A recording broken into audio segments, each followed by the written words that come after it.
ओम शांति। हमारे चैनल में आप सभी का स्वागत है। आज की कहानी का शीर्षक है जीवन एक सफर। आइए सुनते हैं कहानी। सेठ घनश्याम के दो पुत्रों में जायदाद और जमीन का बंटवारा चल रहा था और एक 4 पट्टी के कमरे को लेकर विवाद गहराता जा रहा था। एक दिन दोनों भाई मरने मारने पर उतारू हो चले तो पिताजी बहुत जोर से हंसे। पिताजी को हंसता देखकर दोनों भाई लड़ाई को भूल गए और पिताजी से हंसी का कारण पूछा तो पिताजी ने कहा, इस छोटे से जमीन के टुकड़े के लिए इतना लड़ रहे हो? छोड़ो इसे, आओ मेरे साथ, एक अनमोल खजाना बताता हूँ मैं तुम्हें। पिता घनश्याम जी और दोनों पुत्र पवन और मदन उनके साथ रवाना हुए। पिताजी ने कहा, देखो यदि तुम आपस में लड़े तो फिर मैं तुम्हें उस खजाने तक नहीं लेकर जाऊंगा और बीच रास्ते से ही लौटकर आ जाऊंगा। अब दोनों पुत्रों ने खजाने के चक्कर में एक समझौता किया कि चाहे कुछ भी हो जाए पर हम लड़ेंगे नहीं, प्रेम से यात्रा पे चलेंगे। गांव जाने के लिए एक बस मिली पर सीट 2 की मिली और वो 3 थे। अब पिताजी के साथ थोड़ी देर पवन बैठे तो थोड़ी देर मदन। ऐसे चलते चलते लगभग 10 घंटे का सफर तय कर लिया और फिर गांव आया। घनश्याम दोनों पुत्रों को लेकर एक बहुत बड़ी हवेली पर गए। हवेली चारों तरफ से सुनसान थी। घनश्याम ने जब देखा कि हवेली में जगह जगह कबूतरों ने अपना घोंसला बना रखा है तो घनश्याम वहीं पर बैठकर रोने लगे।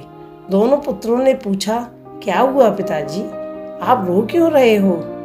तो रोते हुए उस वृद्ध पिता ने कहा, जरा ध्यान से देखो इस घर को, जरा याद करो वो बचपन जो तुमने यहाँ बिताया था। तुम्हें याद है पुत्र, इस हवेली के लिए मैंने अपने भाई से बहुत लड़ाई की थी। सो ये हवेली तो मुझे मिल गई पर मैंने उस भाई को हमेशा के लिए खो दिया क्योंकि वो दूर देश में जाकर बस गया और फिर वक्त बदला और एक दिन हमें भी ये हवेली छोड़कर जाना पड़ा। अच्छा तो तुम ये बताओ बेटा कि जिस सीट पर हम बैठकर आए थे क्या वो बस की सीट हमें मिल जाएगी? और यदि मिल भी जाए तो क्या वो सीट हमेशा हमेशा के लिए हमारी हो सकती है? मतलब उस सीट पर हमारे लिए सिवा कोई ना बैठे।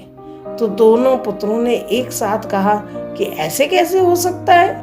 बस की यात्रा तो चलती रहती है और उस सीट पर सवारियां बदलती रहती हैं। पहले कोई और बैठा था, आज कोई और बैठा होगा और पता नहीं कल कोई और बैठेगा। और वैसे भी उस सीट में क्या धरा है जो थोड़ी सी देर के लिए हमारी है? पिताजी फिर हंसे और फिर वो बोले, देखो यही तो मैं तुम्हें समझा रहा हूँ कि जो थोड़ी देर के लिए तुम्हारा है, तुमसे पहले उसका मालिक कोई और था। बस थोड़ी सी देर के लिए तुम हो और थोड़ी देर बाद कोई और हो जाएगा। बस बेटा एक बात ध्यान रखना कि इस थोड़ी सी देर के लिए कहीं अनमोल रिश्तों की आहुति न दे देना। यदि कोई प्रलोभन आए तो इस घर की इस स्थिति को देख लेना कि अच्छे अच्छे महलों में भी एक दिन कबूतर अपना घोंसला बना लेते हैं। बस बेटा मुझे यही कहना था कि बस की उस सीट को याद कर लेना जिसकी रोज उसकी सवारियां बदलती रहती हैं। उस सीट के खातिर अनमोल रिश्तों की आहुति न दे देना। जिस तरह से बस की यात्रा में तालमेल बिठाया था, बस वैसे ही जीवन की यात्रा में भी तालमेल बिठा लेना। दोनों पुत्र पिताजी का अभिप्राय समझ गए और पिता के चरणों में गिरकर माफी मांगने लगे। शिक्षा मुझे ये मिलती है, जो कुछ भी ऐश्वर्य संपदा हमारे पास है वो सब कुछ बस थोड़ी देर के लिए ही है। थोड़ी थोड़ी देर में यात्री भी बदल जाते हैं और मालिक भी।